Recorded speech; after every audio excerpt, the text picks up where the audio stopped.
I will not sell my soul, a true story written in hunger and refusal. He was not born in comfort.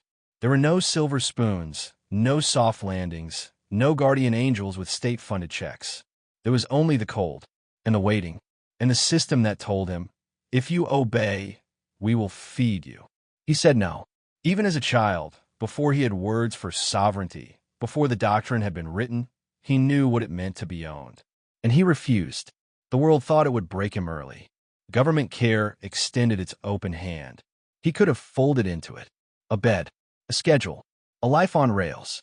He chose the wild instead. Painful, silent, brutal, but his own.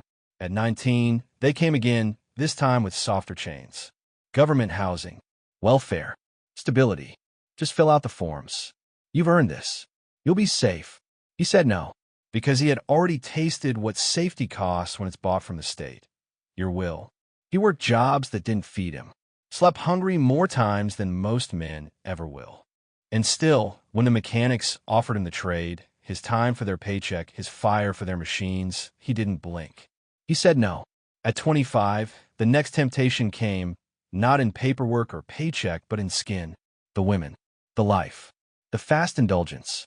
He could have drowned. He could have disappeared into velvet and forgetfulness. But deep in his chest, something still burned. He said no. When the affiliate marketing world opened its gates, it opened them wide. He knew the systems, built the flows, mastered the algorithms. He was invited in, not as a guest, but as a king. And yet, they asked him to push poison, to promote what he didn't believe, to trade ethics for earnings. He said no. Over and over again, he said no.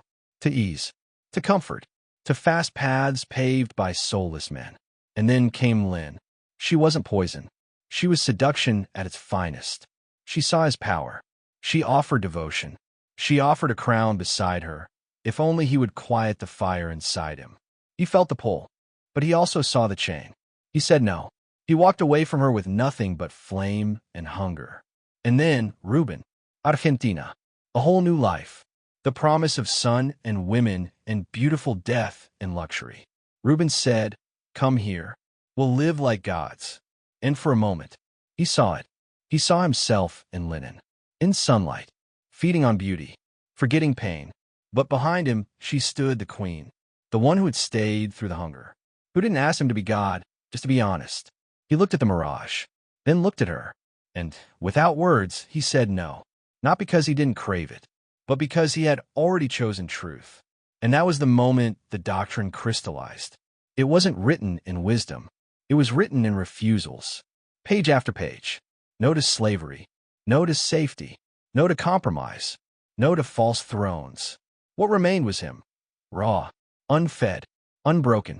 He built his empire not with cash, but with memory.